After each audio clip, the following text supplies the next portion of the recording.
Salam sejahtera bagi kita semua. Kembali lagi dengan kami di program Renungan Singkat yang dipersembahkan oleh Dark Ministry.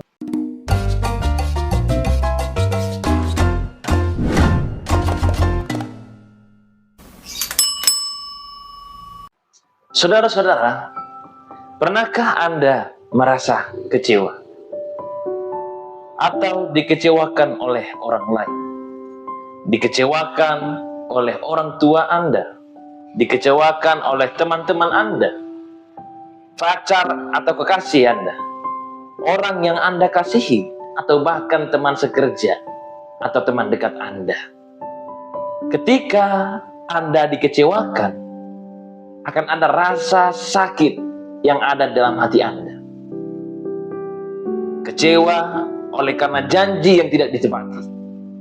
Kecewa oleh karena sesuatu hal yang dijanjikan tetapi tidak diberikan. Itu adalah hal yang sangat manusiawi. Pada waktu Indonesia mempunyai seorang pelatih sepak bola yang rakyat Indonesia pikir akan membawa sepak bola Indonesia ke kancah yang lebih tinggi lagi, yaitu Sintayong.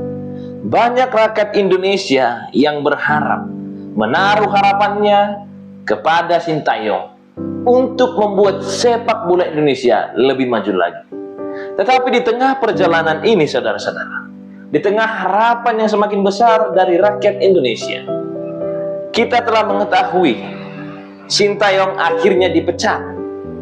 Dan harapan-harapan itu, harapan besar yang diharapkan oleh rakyat Indonesia pada saat itu untuk kemajuan sepak bola Indonesia, akhirnya putus di tengah jalan. Harapan yang berubah menjadi sebuah kekecewaan. Saudara-saudara, ada sebuah kejadian kekecewaan besar yang diingat oleh orang Kristen, yaitu ketika William Miller pada saat itu menubuatkan dan menyebarkan, memberitakan akan kedatangan Tuhan Yesus Kristus yang kedua kali pada tanggal 22 Oktober tahun 1844. Pada saat itu semua orang sudah sangat bersukacita. Semua orang pada saat itu sangat antusias dalam menunggu kedatangan Tuhan Yesus yang kedua kali.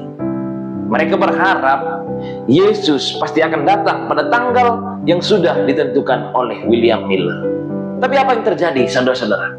Ketika semua orang menunggu, ketika semua orang melihat ke langit untuk menunggu, menantikan kedatangan Tuhan Yesus yang kedua kali, di sana Yesus tidak datang.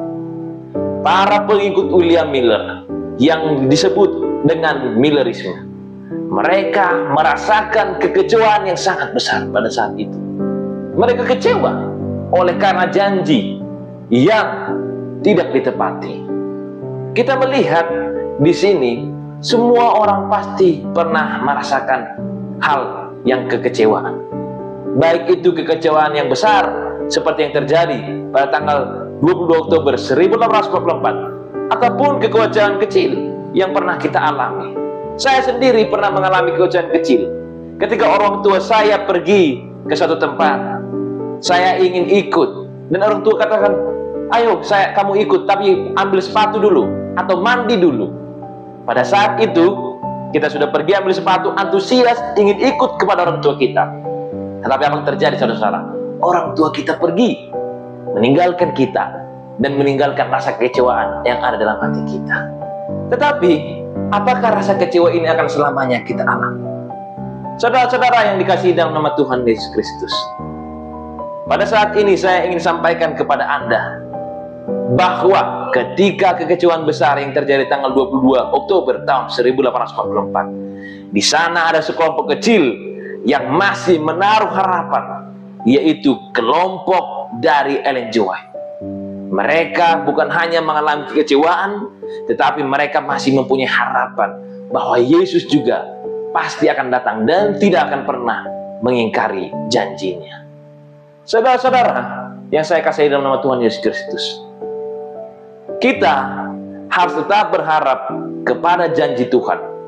Kita harus tetap berharap kepada rencana Tuhan, walaupun kita mengalami kekecewaan. Kita tidak boleh memutuskan harapan kita, memutuskan kepercayaan kita kepada janji Tuhan, walaupun orang-orang di sekitar kita mengecewakan kita. Mari kita buka ayat Alkitab yang saya ingin bagikan kepada kita pada saat ini.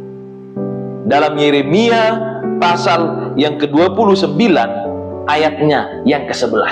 Saya ingin saudara-saudara juga membuka Alkitab di rumah dan membaca ayat ini dan mempercayai ayat ini. Sebab aku ini mengetahui rancangan-rancangan apa yang ada padaku mengenai kamu.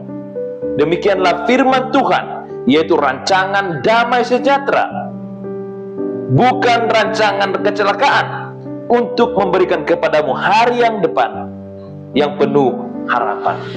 Saudara-saudara sekalian, ketika mungkin rancangan-rancangan manusia mengecewakan kita, tetapi Tuhan katakan, Tuhan tidak akan pernah mengecewakan kita. Tuhan akan tetap memberikan rancangan-rancangan yang baik, rancangan masa depan, bukan rancangan kecelakaan di balik kekecewaan yang kita miliki.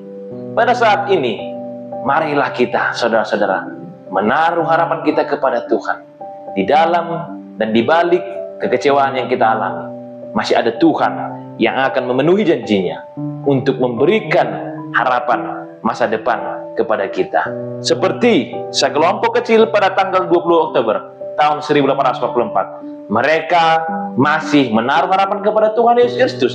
Dan pada saat ini, doktrin yang kita miliki adalah menunggu tetap kedatangan Yesus yang kedua kali, dan yang tidak akan lama lagi. Saudara-saudara, sebagai ayat terakhir yang ingin saya bagikan kepada kita semuanya, yang terdapat di dalam Roma 8 ayat 28. Dikatakan di sana, kita tahu sekarang bahwa Allah turut bekerja dalam segala sesuatu untuk mendatangkan kebaikan bagi mereka yang mengasihi Dia, yaitu bagi mereka yang terpanggil sesuai dengan rencana Allah.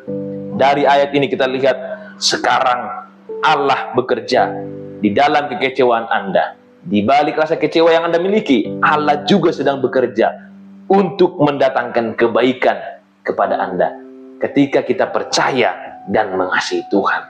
Inilah yang menjadi firman bagi kita pada saat ini. Semoga firman ini akan menguatkan iman kerohanian kita semakin dekat kepada Tuhan dan mempersiapkan kita untuk kedatangan Yesus yang kedua kali. Tuhan memberkati.